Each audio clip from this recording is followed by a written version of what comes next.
এ যেন সিনেমার গল্পকেও হার মানিয়েছে। জীবন মানে যুদ্ধ, আর সেই যুদ্ধের এক অনন্য উদাহরণ মুজিবুর রহমান। 55 বছর বয়সী এই মানুষটি দেখিয়েছেন কিভাবে ইচ্ছাশক্তি আর আত্মবিশ্বাস দিয়ে সব বাধা পেরোনো সম্ভব।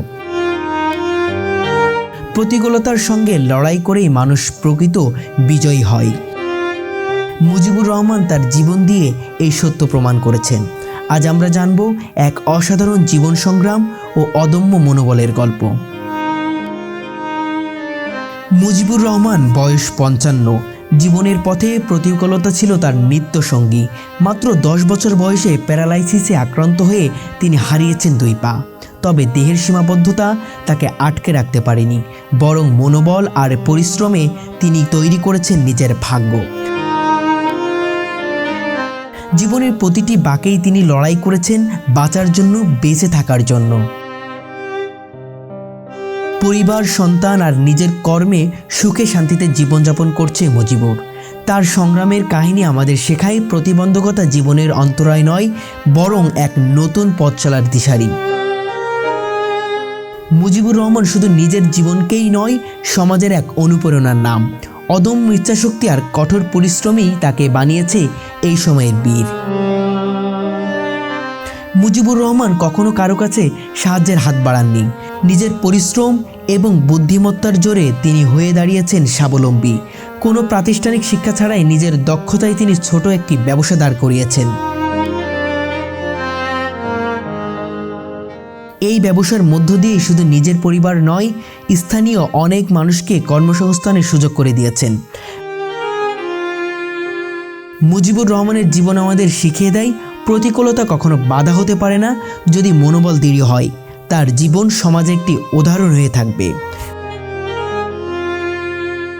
মুজিবুর রহমানের এই অনুপ্রেরণামূলক গল্প আমাদের শেখায় যে সাহস, অধ্যবসায় এবং বিশ্বাসী জীবনের আসল জয়। তাকে শ্রদ্ধা জানিয়ে বলা যায় তিনি প্রকৃত জীবনযোদ্ধা। দর্শক, আজকে কথা বলবো একজন প্রকৃত জীবনযোদ্ধার সাথে, কথা বলবো একজন প্রকৃত বাবার সাথে, যিনি মাত্র 10 বছর বয়সে টাইফয়েডে আক্রান্ত হয়ে হারিয়েছে 2 পা। তবুও সেই 10 বছর বয়স থেকে থেমে নেই। আজকে তার 6 সন্তানকে নিয়ে তিনি দিব্য সুখে শান্তিতে বসবাস করছে।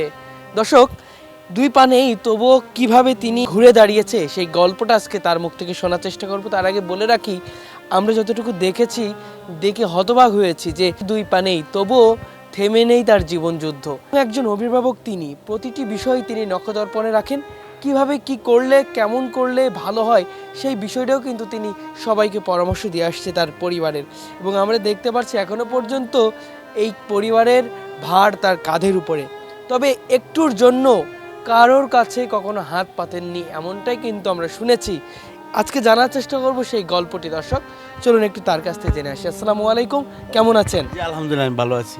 মুজিবুর ভাই, আপনার লাইফস্টাইল এবং আপনি 10 বছর বয়সে টাইফয়েডে আক্রান্ত হয়ে 2 পা হারিয়েছেন, কিন্তু আমরা যতটুকু শুনেছি এখনো পর্যন্ত আপনি জীবনযুদ্ধ করে যাচ্ছেন, এখনো পর্যন্ত হার মারেননি। কি এমন গল্প ছিল এবং এখন পর্যন্ত কেমন আছেন আমাদেরকে একটু জানাবেন। আলহামদুলিল্লাহ। সালাম আলাইকুম।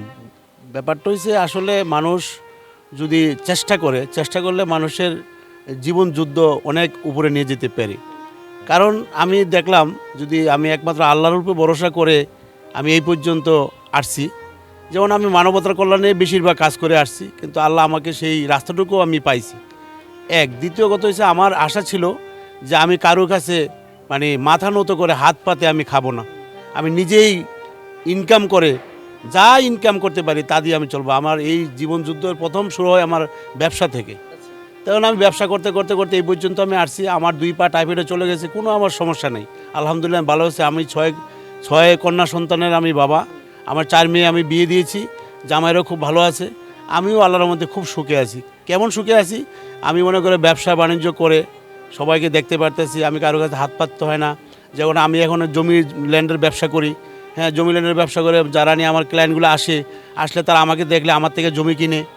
এটাতে আমি আরও শুকরিয়া, কারণ আরও আমার কাছে ভালো লাগে যে আমাকে যে ভালোবাসছে, যে আমি যে ভিক্ষাভিত্তিক ব্যবস্থা বাদ দিয়ে যে আমি যে একটা নৈতিকতার উপরে ব্যবসা নিয়ে আমি এত দূর আসতে পেরেছি, সবার কাছে আমি এই চাওয়া ছিল এবং আল্লাহর কাছে বেশি চাওয়া ছিল যে আল্লাহ তুমি আমাকে ছোটো করো না, তোমার কাছে আমি একমাত্র ছোটো, তোমারই গোলাম, যে তোমার কাছে যে আমি ছোটো না মাথা নত করতে পারি আর কারো কাছে নয়, সেই সিদ্ধান্ত নিয়ে আমি এই পর্যন্ত আসছি।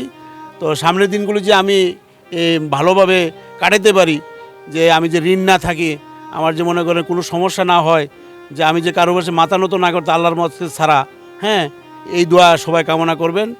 আর কি বলবো, বলার ভাষা নাই, কিন্তু আমার বলার দুঃখ এটা বইলা লাভ নাই, কিন্তু মানুষের জীবনটাই যুদ্ধ, যুদ্ধ করতে করতেই মনে করেন মানুষ সফল হয়। তো আমি সেই যুদ্ধ করতে করতে ইনশাল্লাহ আল্লাহ আমাকে সফল দিয়েছে, আল্লাহর কাছে লাখো কোটি শুকুর। আপনারাও সবাই চেষ্টা করলে পারবেন যে গড় অলসতা না করে। আমি সকাল 6টা বাজে বাসা থেকে বেরোই, রাত্র 10টা বাজে বাসায় ঢুকি, কিন্তু এক মুহূর্তের জন্য আমি বসে থাকি না। আমার 10 বছর বয়সে টাইফয়েড হয়ে 5 জন চলে যায়, তখন আমার বাবা আমাকে অনেক কষ্ট করে লেখাপড়া করেন। তো লেখাপড়া করার পরে বাবা যখন অনেক কষ্ট করে, আমরা 5 ভাই বোন, একজনও লেখাপড়া করার নাই, বাবা শুধু আমাকে লেখাপড়া করাইছে। যেহেতু আমাকে লেখাপড়া করেছেন, আমার ইচ্ছা ছিল মা বাবার আমি সেবা করব, সেবাটুকু আমি করে দিতে পারছি, আল্লাহর কাছে লাখো কোটি শুকুর। তো বাবা আমাকে একটা 450 টাকা পুঁজি দিয়ে একটা দোকান দিয়ে দিয়েছিল, সেই দোকান থেকে আজ পর্যন্ত আমি এই ব্যবসার উপরে অবনত আছি। বুঝছেন, আমি এরপর থেকে ব্যবসা আমি হাতছাড় করে নেই। যে কোনো ব্যবসা, আমি ফুটপাতের ব্যবসা থেকে যত কোনো ব্যবসা হোক, আমি ব্যবসার মধ্যে আমার মন ঢুকে থাকে।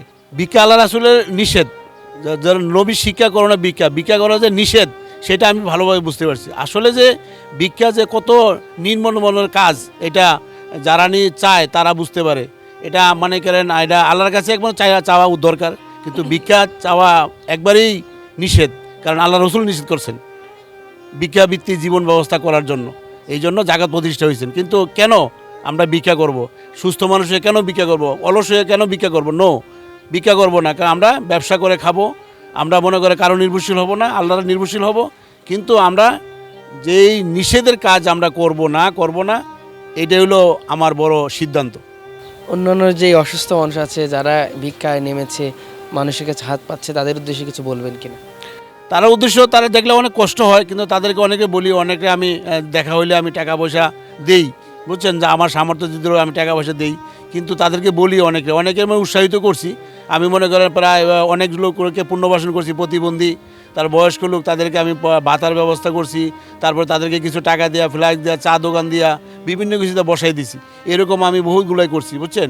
কিন্তু তারপরেও দেখি তারা ভিক্ষার নজরটা বন্ধ হয় না। কথা বলতে আমি অনেক চেষ্টা করছি, প্রায় 20-25 জন ভাই বোনকে আমি মনে করি তাদেরকে রাস্তা থেকে কুড়ে নিয়ে চা দোকান ফ্ল্যাক্স কিনে দিয়ে চেষ্টা করছি, কিন্তু তারা এটা মানে না, কিন্তু ব্যবসার কাজে আসে না। কিন্তু এর মধ্যে আমারও একটা কষ্ট, যে তো মানুষের সৎপথের বুদ্ধি দিলে সৎপথ মানুষ মেনে নেয় না, এই যে বড় মানে সত্য কথা আর কি। তো যাক, যেহেতু আমি যেই মহাসত্য পাইছি, যেই মহাসত্য রইল যে মানবতার কল্যাণে যদি জীবন উৎসর্গ করতে পারেন তাহলে লাভ, এছাড়া আর কোনো লাভ নাই। দর্শক, কথা বলছিলাম একজন শ্রেষ্ঠ বাবার সাথে, কথা বলছিলাম একজন অভিভাবকের সাথে, কথা বলছিলাম প্রকৃত এক জীবন যোদ্ধার সাথে। তার কাছ থেকে কথা শোনার চেষ্টা করছিলাম এবং জানার চেষ্টা করছিলাম যে 2 পা না থাকার পরেও কিভাবে একটা মানুষ তার জীবন যুদ্ধ চালিয়ে যেতে পারে। দর্শক, নিশ্চয়ই আজকের এই প্রতিবেদনটির মধ্য দিয়ে আপনারা নতুনত্ব কিছু শিখবেন। দর্শক, আবারও দেখা হবে কোনো একটি বিষয় নিয়ে। সেই পর্যন্ত সবাই ভালো থাকবেন, সুস্থ থাকবেন। সকলের সুস্বাস্থ্য কামনা করে এখানেই বিদায় নিচ্ছি। আল্লাহ হাফেজ, আসসালামু আলাইকুম।